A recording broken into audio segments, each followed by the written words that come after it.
मनरे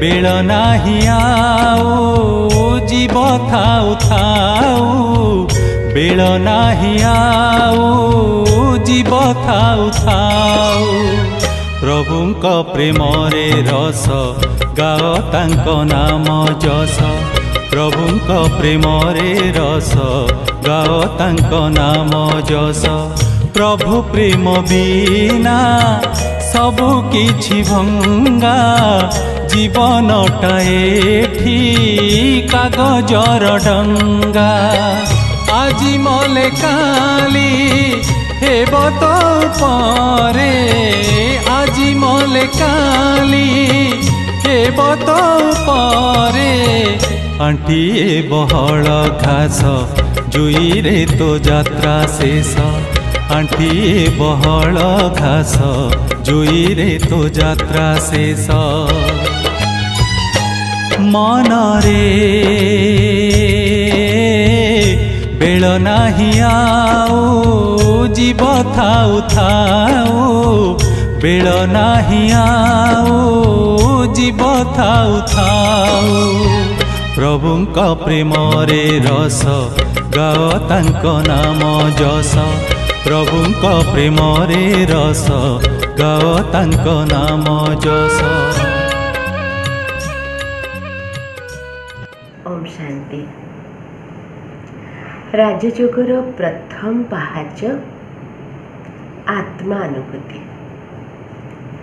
आम जीवनर प्रथम प्रश्न मु किए कारण शिशुटीए जन्म हुए आ कांदे कुआ कुआ करी कांदे। दार्शनिक माने ए प्रकार इंटरप्रिटेशन करती जे शिशुटी जन्म हवा मात्रे भूमिष्ठ हेकरी से प्रश्न करे को अहम को अहम को अहम मु किए। आ कालक्रमे जेते शिशुटी बड़ ही जाए कालक्रमे से ता परिचय जाने ताकू ना दिया जाए से ना रे जदि के डाकती छोट थिला बेले से मुह बुलेब कालक्रमे परिचय र परिधि बड़ ही जाए। तेबे आज आमे पुणी से प्रश्न को फेरी आसीबा मु किए आमर परिचय कौन। आज जदि कहीं आमको प्रश्न करती आपण परिचय कौन आमे कौन कहती आमे आम ना कहती। आउ कालक्रमे जीवन यात्रा रे आमे जेते बढ़ी बढ़ी जाइए शरीर रे आमर ग्रोथ हेची मानसिक और बौद्धिक परिपक्वता हेची कालक्रमे सामाजिक कर्तव्य बोधता आधार रे आमे आज अनेक परिचय रे परिचित अच्छे जेमती मु अमुकर झियो किंबा पुओ मु अमुकर नातुणी भी कही परिबा कि अमुक गाँर अमुकर भौणी बा भाई कालक्रमे जीवन यात्रा रे आगेवा सहित अमुक स्कूल रो छात्री अमुक क्लास रो छात्री अमुक शिक्षक छात्री अमुकर सहपाठी धीरे धीरे आमे बड़ हेले स्कूल गला कॉलेज गला आमे जदि कौन सी प्रोफेशन रे गले आमे आम परिचय को व्यक्त करती अमुक अनुष्ठान रे जने कर्मचारी जो पोजिशन रे अच्छे आमे ताकू भी व्यक्त करती आम मैरिटल स्टेटस आमे विवाह कले आमे अमुक घर बोहू अमुक स्त्री कालक्रमे आमर संतान हैला तो संतानर भी परिचय आधार से जो स्कूल रे गला अमुकर माँ किंबा पापा पुणी आम छुआ मैंने बड़ हेले से मानकर विवाह हैला तापरे आमर परिचय आहरी भी गोटे ऐड होची जो जोड़ी हो जाउची पुणी कहार सासू हेले कहार ससुर हेले समुद्रणी हेले पुणी तांकर छुआ जन्म हेले तो पुणी आमे आउ गोटे पीढ़ी आगे जाऊे आम परिचय ଆହୁରି ବଢ଼ି ବଢ଼ି ଯାଉଛି। ତେଣୁ କାଳକ୍ରମେ ଜୀବନର ଯାତ୍ରାରେ ଆମ ପରିଚୟର ପରିଧି ବେଶ୍ ବଡ଼ ହେଇଯାଉଛି, କିନ୍ତୁ ତାର କେନ୍ଦ୍ରବିନ୍ଦୁ ସେ ଗୋଟିଏ ହିଁ ଶବ୍ଦ, କ'ଣ? ମୁଁ। ଆମେ ଏଇଆ ହିଁ କହନ୍ତି, ମୁଁ ଅମୁକ, ମୋ ନାଁ ଏଇଆ, ମୁଁ ଅମୁକର ଝିଅ, ମୁଁ ଅମୁକ ଅନୁଷ୍ଠାନର କର୍ମଚାରୀ, ମୁଁ ଭାରତୀୟ, ମୁଁ ଭାରତର ନାଗରିକ, ମୁଁ ହିନ୍ଦୁ। ତେଣୁ ଏଇ ଯେଉଁ ପରିଚୟରେ ଆଜି ଆମେ ପରିଚିତ ଅଛେ, ଏ ସବୁ ପରିଚୟକୁ ଆମେ ଯଦି ଗୋଟିଏ ଗୋଟିଏ ପରିଚୟର ଆବରଣକୁ କାଢ଼ି ନେବା, ଆମ ସଂସ୍କୃତି କୁହନ୍ତୁ ବା ଆମ ସଭ୍ୟତା, ଆମ ଧର୍ମ ହିନ୍ଦୁ, ଆମେ ଭାରତର ନାଗରିକ, ଆମେ ଯେଉଁ ଶିକ୍ଷା ଅର୍ଜନ କଲେ ସେଇଟା ମୋର ଶିକ୍ଷାଗତ ଯୋଗ୍ୟତା, ଯେଉଁ ପ୍ରଫେସନରେ ଅଛି କାଳକ୍ରମେ ମୁଁ ସେଇ ପୋଜିସନର ଅଧିକାରୀ, କିନ୍ତୁ ସେଇ ମୁଁ ଏସବୁ ଯେଉଁ କାଳକ୍ରମେ ଯେଉଁ ପରିଚୟର ଆବରଣ ଗୁଡ଼ିକ ମୋ ଉପରେ ଆସିଯାଇଛି, ତାକୁ ଧୀରେ ଧୀରେ ଅନାବରଣ କରି ପୁଣି ନିଜକୁ ସେ ପ୍ରଶ୍ନ ଆମେ କରନ୍ତି, ମୁଁ କିଏ? ଆଉ ଆଜି ସମୟରେ ଆମ ସମସ୍ତଙ୍କର ଏକା ପ୍ରକାର ପରିଚୟ, କମନ୍ ଆଇଡେଣ୍ଟିଟି, ମୁଁ ଗୋଟେ ମଣିଷ, I M a human being. ଆମେ ପ୍ରତ୍ୟେକ ଆମର ବେସିକ୍ ଆଇଡେଣ୍ଟିଟି ଆମେ ଏଇ ପ୍ରକାର ହିଁ ଦେଇପାରିବା କି ମୁଁ ମଣିଷ, ଆଉ ତାପରେ ମୋ ପୁରୁଷ, ମୋ ସ୍ତ୍ରୀ, ଭାରତୀୟ ଆଦି ଆଦି ଆସୁଛି। ତେବେ ମୁଁ ମଣିଷ, ମୁଁ ଗୋଟେ ହ୍ୟୁମାନ୍ ବିଙ୍ଗ, ମୁଁ ଏକ ଜୀବାତ୍ମା, ତାର ଦୁଇଟି ସୋପାନ ଅଛି, ଦୁଇଟି କମ୍ପୋନେଣ୍ଟ। ଗୋଟିଏ ହେଲା ଏ ମାନବୀୟ ଶରୀର, ଆଉ ଦ୍ୱିତୀୟଟି ହେଲା ଏ ମାନବୀୟ ଶରୀରର ଆଧାର।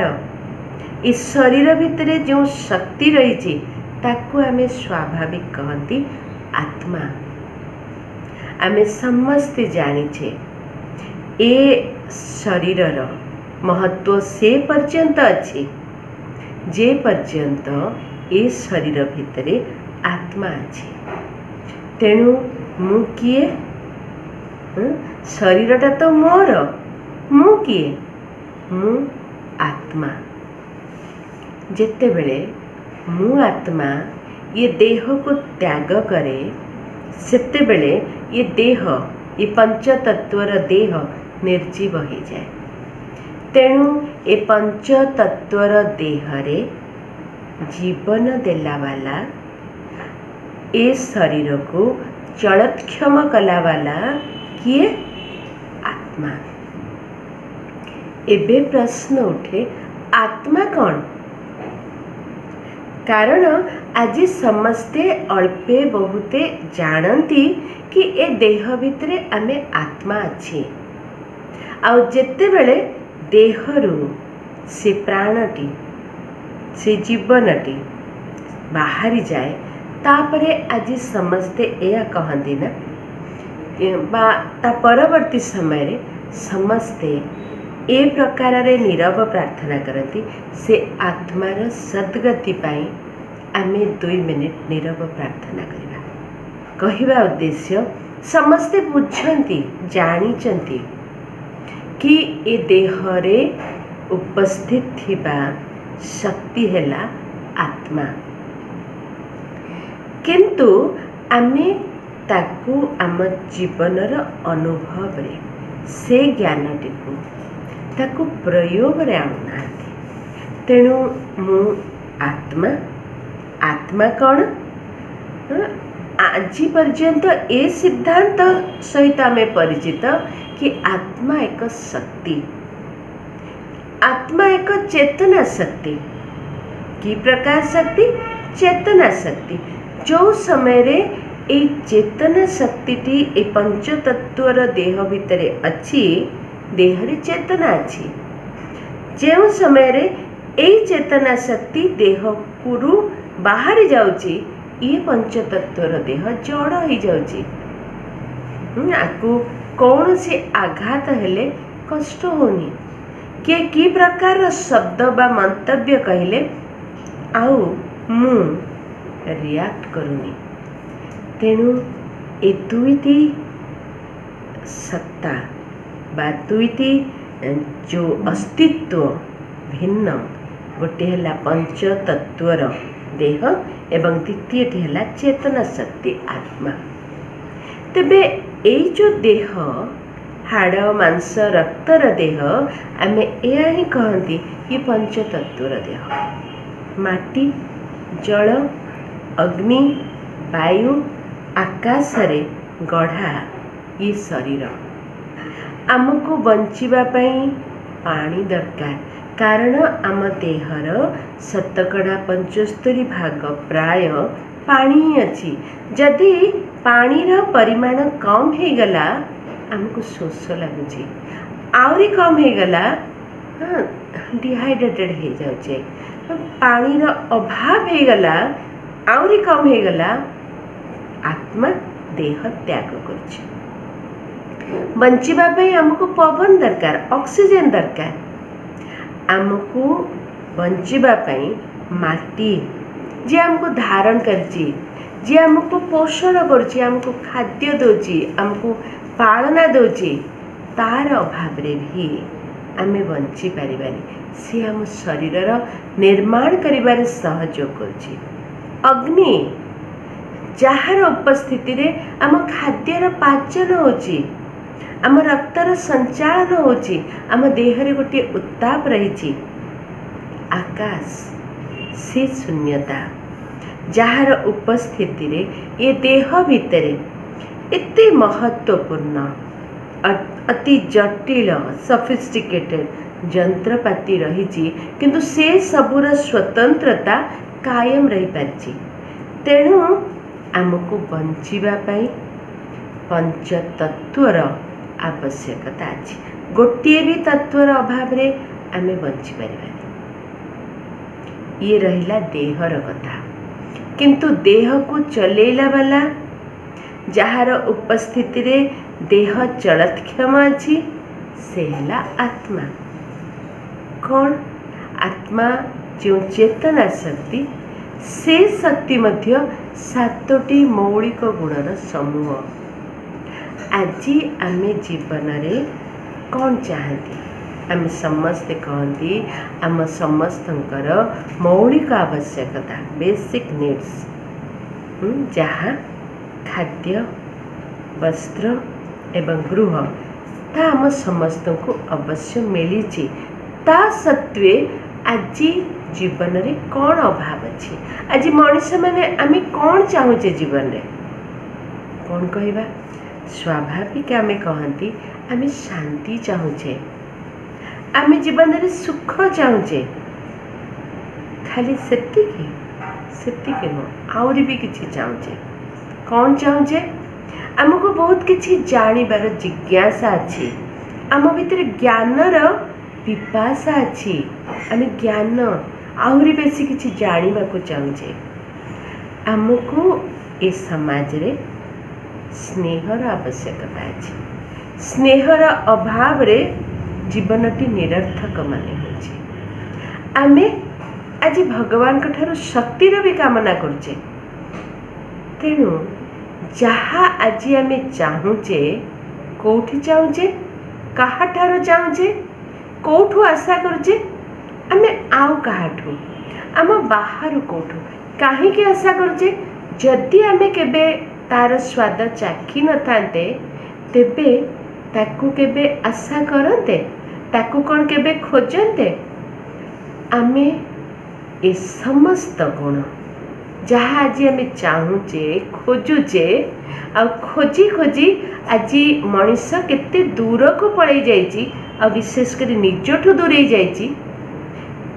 सेथिपाई ए समय रे आमको कहा जाउची कि ए खोजी खोजी आमे बाहर को चली गले सिना, एबे समय आछि आमको निज पाखक आसवा पे,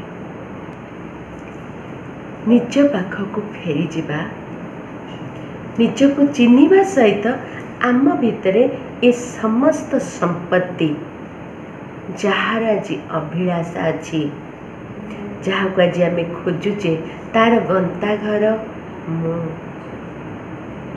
ସେଥିପାଇଁ ଯଦି ଆମକୁ ଆତ୍मा ସମ୍ବନ୍ଧୀୟ ଜ୍ଞାନ ରହିବ, ଆତ୍ମଜ୍ଞାନ କରିବା ଆଧାରରେ ଆମେ ନିଜକୁ ଆତ୍ମାବୋଧ କରିବା, ଅନ୍ୟକୁ ଆତ୍ମିକ ଦୃଷ୍ଟିରେ ଦେଖିବାର ସାମର୍ଥ୍ୟ ଆସିବ, ଆତ୍ମା ଅନୁଭବ କରିବା, ଆତ୍ମବିଶ୍ଳେଷଣ କରିବାର କ୍ଷମତାକୁ ଆମେ ଧାରଣ କରିପାରିବା, ତ ସ୍ୱତଃ ମୋର ବାସ୍ତବିକ ସ୍ୱରୂପର ଅନୁଭବ କରିକିରି ଏକ ଶୁଦ୍ଧତାର, ପବିତ୍ରତାର ମୋର ନିଜ ପରିଚୟ, ମୁଁ ବାହାରୁ ଯାହା ଯେଉଁ ପରିଚୟରେ ପରିଚିତ ଅଛି ତାର ବ୍ୟତିରେକେ ମୋର ଯେଉଁ ସ୍ୱତନ୍ତ୍ର ପରିଚୟ ଯାହା ସମସ୍ତଙ୍କ ସହିତ ସମାନ, ସେ ହେଲା ଆତ୍ମା। ଆଉ ଆତ୍ମାର ଜ୍ଞାନ ଯେତେବେଳେ ମୋ ପାଖକୁ ଆସୁଛି, ଏଇ ସତ୍ୟ ପରିଚୟ ମୋ ଭିତରେ ସେ ସତ୍ୟ ସ୍ୱରୂପକୁ ଜାଗ୍ରତ କରୁଛି। ମୁଁ ଶୁଦ୍ଧ, ସତ୍ୟ, ପବିତ୍ର ଆତ୍ମା।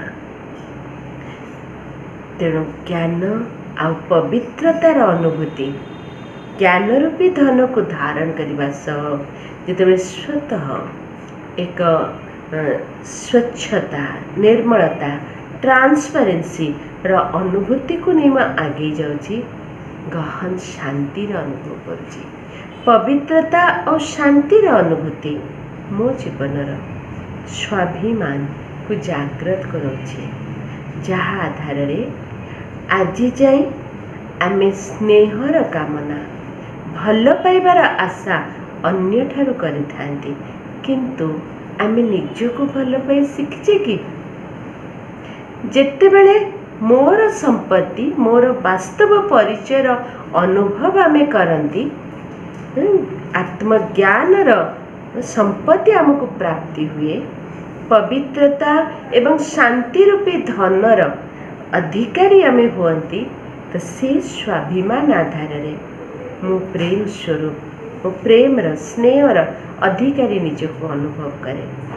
ଆଉ ଯେତେବେଳେ ଏ ସମସ୍ତ ସମ୍ପତ୍ତିର ଅନୁଭବ କରିବାର କ୍ଷମତା ଆସେ, ଗୋଟେ ସନ୍ତୋଷ ବୋଧ ହୁଏ। ମୋ ସୁଖ ସ୍ୱରୂପ ଭିତରେ ଆନ୍ତରିକ ଖୁସିର ଅନୁଭବ ହୁଏ। ତାର ଚରମ ଅନୁଭୂତି ଆନନ୍ଦ।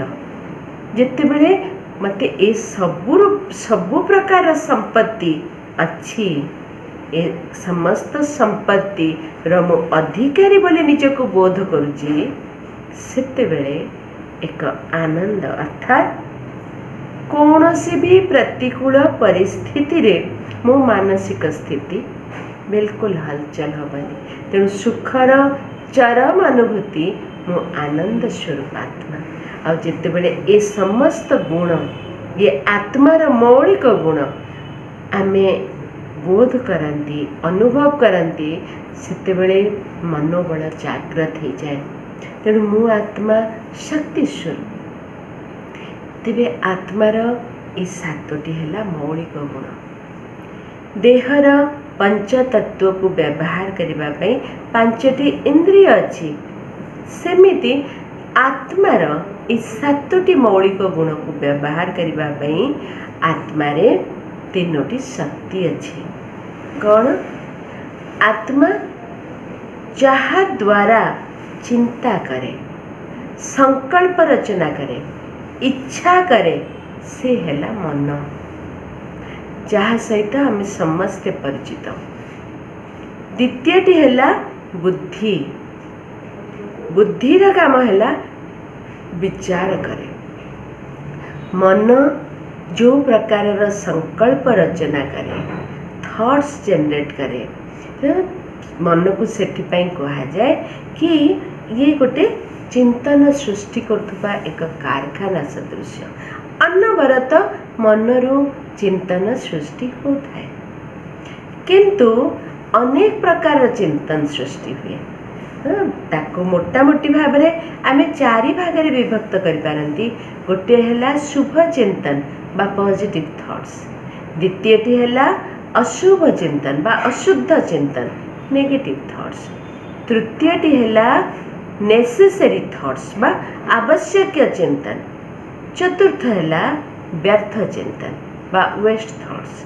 तेणु ये जो चारि प्रकार चिंतन अनवरत गोटे प्रकार चिंतन नुह एबे एबे पॉजिटिव थॉट जनरेट करथुबो संगे संगे नेगेटिव को पळे आसीबो एबे नेसेसरी एवं चतुर्थ प्रकार वेस्ट थॉट्स मध्य सृष्टि करि पारे।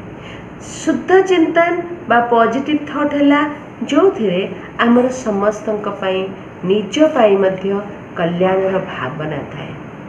द्वितीयटी है नेगेटिव थॉट्स बा अशुद्ध चिंतन जो थिरे परश्री कातरता क्रोध ईर्ष्या थाए एवं तार प्रतिक्रिया हिसाब रे बा अनुरूप जो आम पाखे प्रतिक्रिया देखा जाए जोटा भी नेगेटिव होता है चिड़चिड़ा भाव अशांति राग ये सब आसी जाए। आउ पॉजिटिव थॉट रे शुद्ध चिंतन रे आमे समस्त कल्याण चिंतन करती जार प्रभाव मध्य आमरी व्यक्तित्व रे थाए।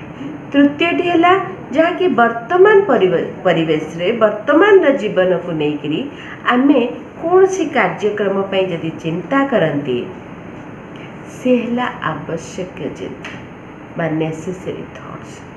चतुर्थटी है व्यर्थ चिंतन जो थिरे आमे हुए तो अतीतर चिंता करती किंबा भविष्यतर चिंता करती वर्तमान शक्ति को ग्रहण कर पारती तेणु ताको व्यर्थ बा वेस्ट थॉट्स कहा जाए। तेणु मन अनवरत ए प्रकार चिंतन सृष्टि कर चलता है। आ द्वितीय शक्ति जहाँ बुद्धि बा विचार करिवार शक्ति से यही जो चिंतन अनेक प्रकार चले सी ताको गाइड करे सजेस्ट करे को प्रकार जीव। एवं तृतीय शक्ति है संस्कार। संस्कार आमे जो कर्म करती ताहा आत्मा रे रेकॉर्ड हो जाए से आत्मा रे रही जाए और जहार प्रभाव आम व्यक्तित्व उपरे पड़े तारी आधार रे आमे से संस्कार पुणी आम कर्म को बा आम चिंतन को प्रभावित करता है।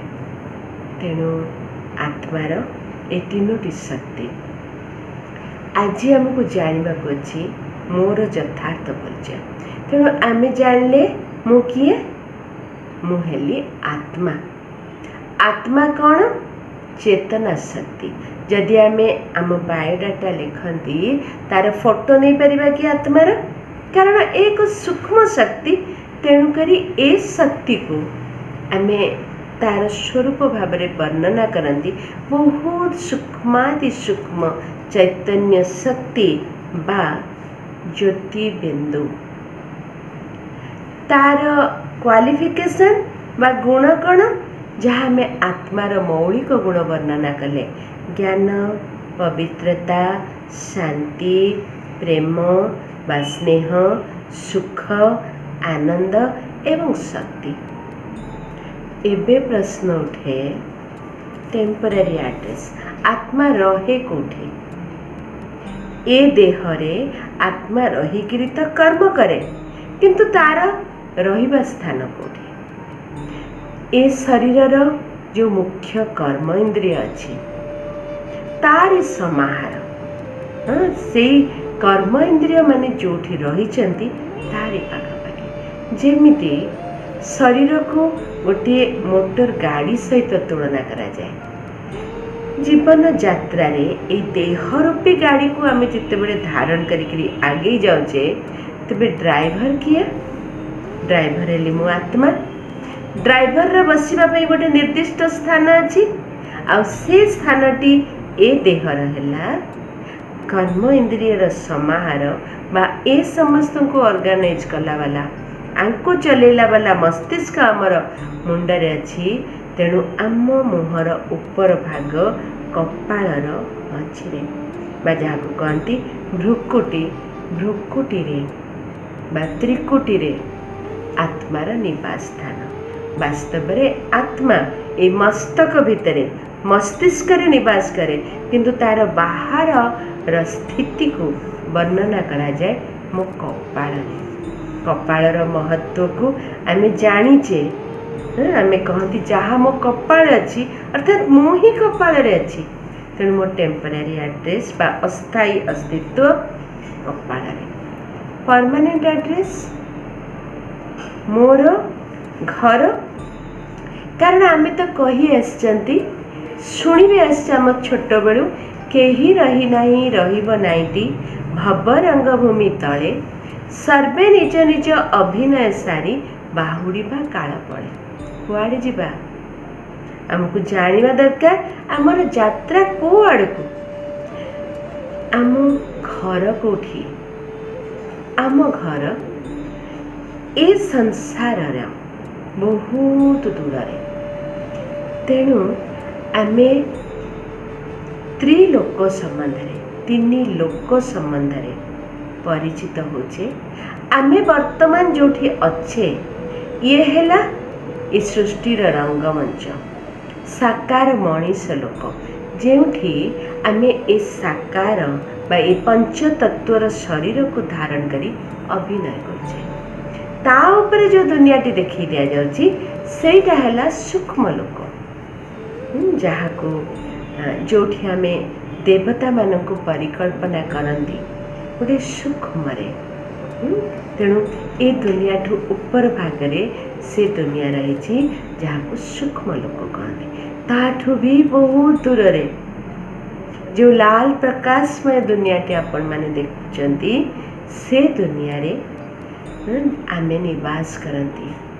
सेटा हला आत्मार घर, होम होम स्वीट होम, से मधुर घरे जहाँ को ब्रह्मलोक कहा जाए, जोठी आमे आत्मा माने निवास करती। से घरे आमे संपूर्ण मुक्तिर स्वाद अनुभव करती। ए पंचतत्वर देह ठारू भी मुक्त थांती, पंचतत्वर दुनियार बंधन मुक्त थांती।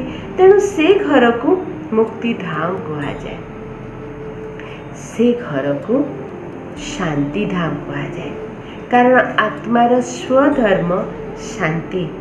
तेणु से घरे आमे शांतिर गहन अनुभूति करती, शांति धाम। ए साकार लोकरे आमे आम भावना को प्रकाश करबा पई शब्दर प्रयोग करती, बाणीर प्रयोग करती। आ से घरे बाणीर आवश्यक नहीं, तेणु से घर को निर्वाण धाम कहा जाए। ब्रह्मलोक ये पंचतत्व बहुत दूर स्थित से षड महतत्व मुक्तिधाम, निर्वाण धाम, शांति धाम, सेठी आमर वास्तव घर।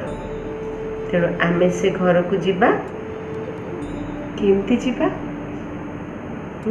आमर मनरूपी जान आधार रे। कारण किए जीव मु जीवी, मु आत्मा, मोर ही तीनोटी अंग मन बुद्धि संस्कार। वर्तमान आमे मन आधार रे से घर को जाई परिया। प्रस्तुत छे, चलतु जीवा। निजे मन को मन पुणी थरे प्रश्न करिबा, मु किए? आखि द्वारा देखिला वाला, कान द्वारा शुणिला वाला, मुह द्वारा कहिला वाला, ए देहर कर्म इंद्रिय मानक आधार रे कर्म कला वाला मु किए से? निजको निजे मने पकेदबा, सजेस्ट करिबा कि वास्तव रे मु एक सूक्ष्माति सूक्ष्म ज्योति बिंदु आत्मा। मु आत्मा चेतना शक्ति। ए देहर ମୁଁ ମାଲିକ। ମୁଁ ଏ ଦେହର ମସ୍ତକରେ, ମସ୍ତିଷ୍କ ଭିତରେ ତଥା କପାଳର ପଛ ପାଖରେ ନିବାସ କରିଛି। ମୋର ବାସ୍ତବ ଘର ଏ ଦୁନିଆଠୁ ବହୁତ ଦୂରରେ। ମୁଁ ଆତ୍ମା ମୋର ମନ ଆଧାରରେ ଧୀରେ ଧୀରେ ଏ ଦେହଠାରୁ ଅଲଗା ହେଇଯାଉଛି। ମୁଁ ସୂକ୍ଷ୍ମାତି ସୂକ୍ଷ୍ମ ଜ୍ୟୋତିବିନ୍ଦୁ ଆତ୍ମା ବାୟୁମଣ୍ଡଳ ଦେଇ ଆକାଶ ଆଡ଼କୁ ଆଗେଇ ଯାଉଛି।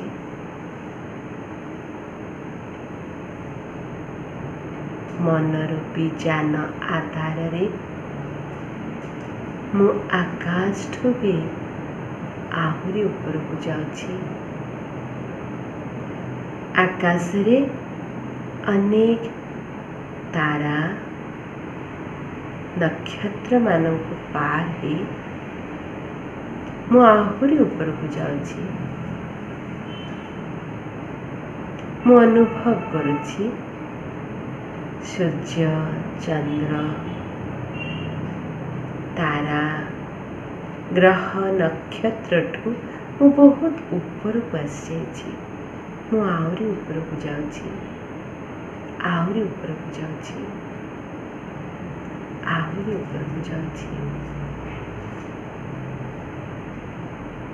ମୁଁ ନିଜକୁ ଆବିଷ୍କାର କରୁଛି ଏକ ଶାନ୍ତ ପ୍ରକାଶମୟ ଦୁନିଆରେ। ମୋ ଚାରିପଟେ ଗହନ ଶାନ୍ତି।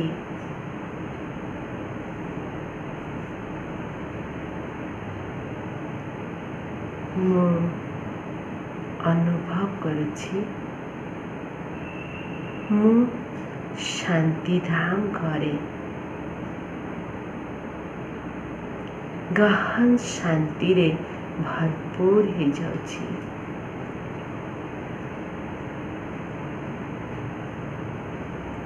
ଏ ମୋ ଘର।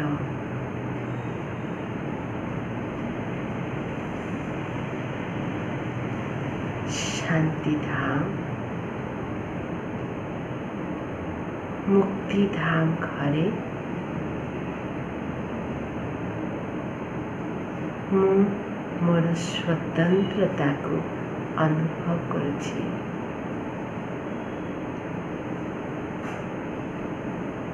ଗହନ ଶାନ୍ତିରେ ଭରପୁର ହେଇଯାଉଛି।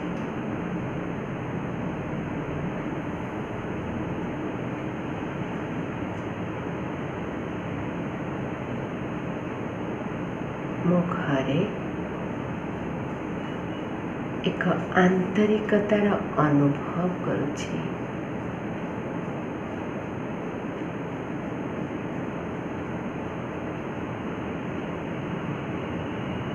ମୋତେ ବହୁତ ଶକ୍ତିଶାଳୀ ଅନୁଭବ ହେଉଛି।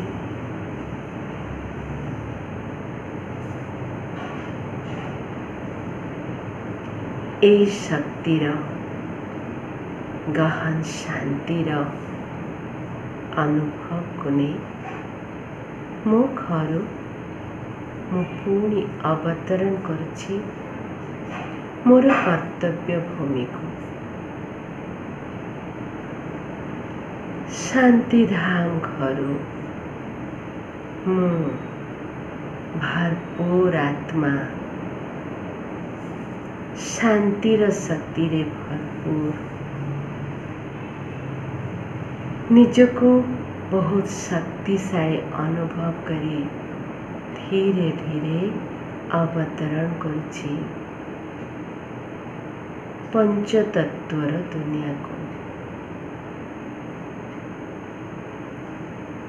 ସୌରମଣ୍ଡଳ ଭିତରେ ମୁଁ शांत स्वरूपात्मा मो चारिआडे शांतिर प्रकंपन तरंगायित होछि। मो आकाश तत्वरे निजर उपस्थिति अनुभव करुछि। धीरे धीरे वायुमंडल दे भूपृष्ठरे स्थित पंचतत्वर शरीरर भ्रुकुटीरे मु निजको अनुभव करुछि। मु शांत स्वरूप आत्मा देहर प्रत्येक इंद्रिय मो ठारू शांतिर प्रकंपन संचरित होछि। मु वास्तव रे शांत स्वरूप आत्मा। ओम शांति।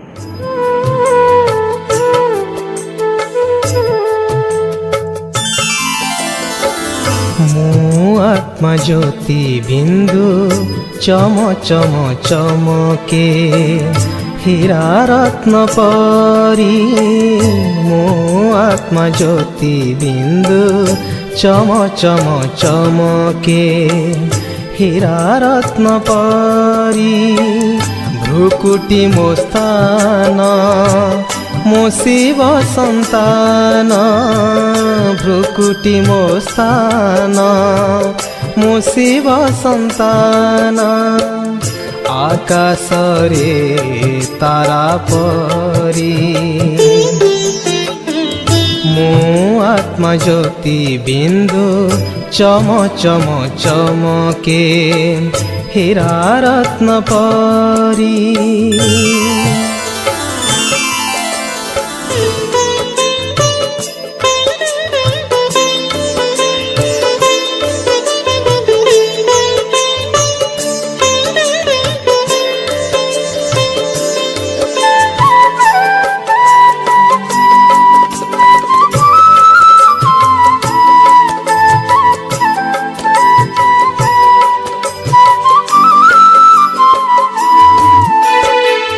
परम धाम घर ए दिव्य लोक सदा स्थिर एही सुनेलिया लोक।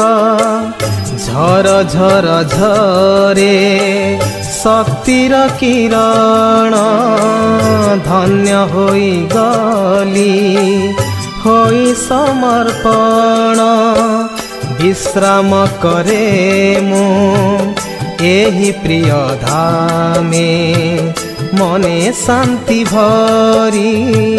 भ्रुकुटी मो स्थान मो शिव संतान। आकाश रे तारा परी मो आत्मा ज्योति बिंदु चम चम चमके हीरा रत्न परी। मो आत्मा ज्योति बिंदु चम चम चमके हीरा रत्न परी।